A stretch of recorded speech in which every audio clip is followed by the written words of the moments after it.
Survival is a strange thing. At first it feels temporary, a way to make it through childhood, loneliness, fear, through whatever tried to break you before you even knew who you were. But the frightening part is, survival doesn't always leave when the danger does.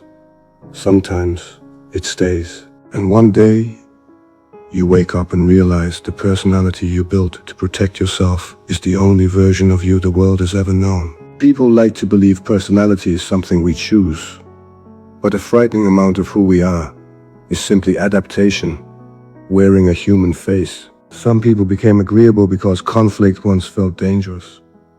They learned to shrink themselves, soften their needs, apologize before they'd even done anything wrong. What the world called kindness was sometimes just fear, in a gentler voice. Others learned to survive by feeling nothing at all.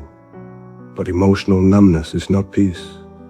It's what happens when a mind realizes feeling everything all at once would destroy it. And then there are the people who pride themselves on needing no one. Hyper-independence looks strong from the outside, but often it's just what loneliness turns into when asking for help stops feeling safe. Some became perfectionists because mistakes once carried consequences heavier than they should have.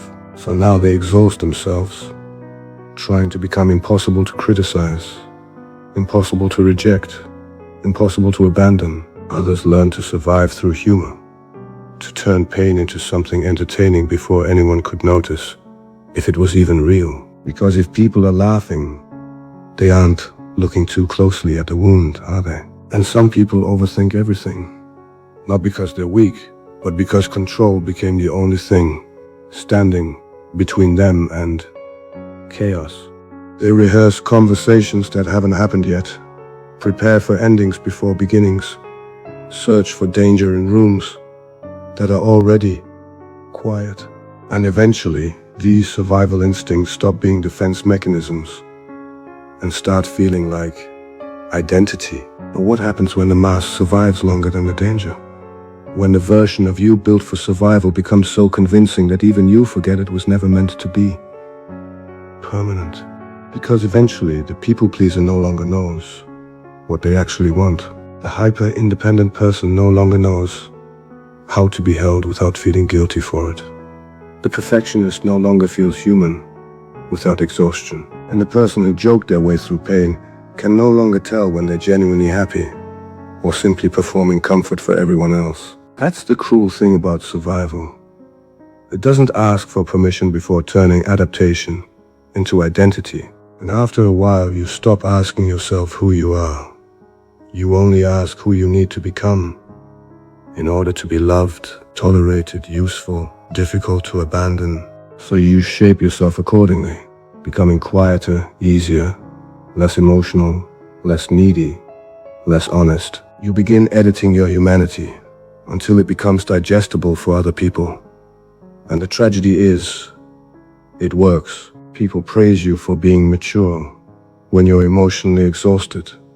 They admire your independence while never noticing it was built from isolation. They call you low maintenance while you quietly learn to survive without asking for anything at all. And one day, somewhere in the middle of becoming who the world could tolerate, you realize you haven't heard your real voice in years. And people rarely talk about this part, that healing does not always feel warm or hopeful.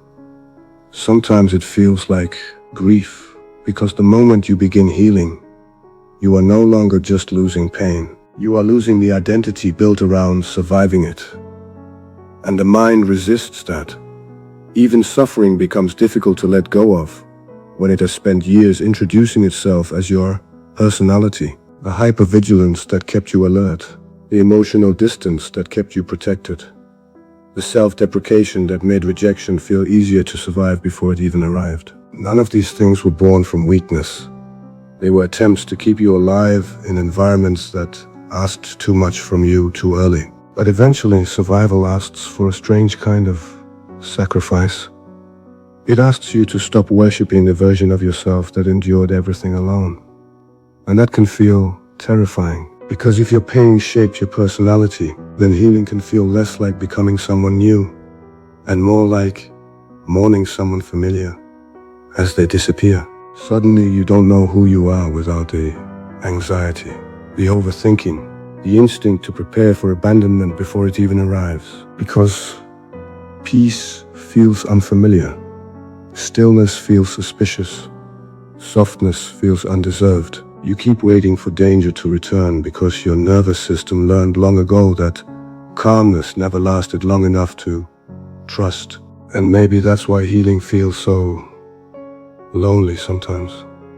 Because the person you became to survive spent years believing they were the same thing as you. Perhaps healing is not becoming a new person. Maybe it's returning to the person you would have been if survival had never convinced you that love must be earned through suffering. And maybe that's why healing feels so disorienting.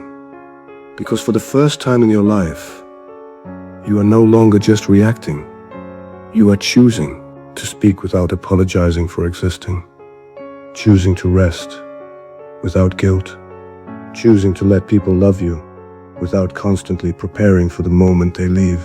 And slowly, you begin noticing the difference between who you are and who you had to become to survive. You laugh without using humor to hide. You say no without fearing abandonment.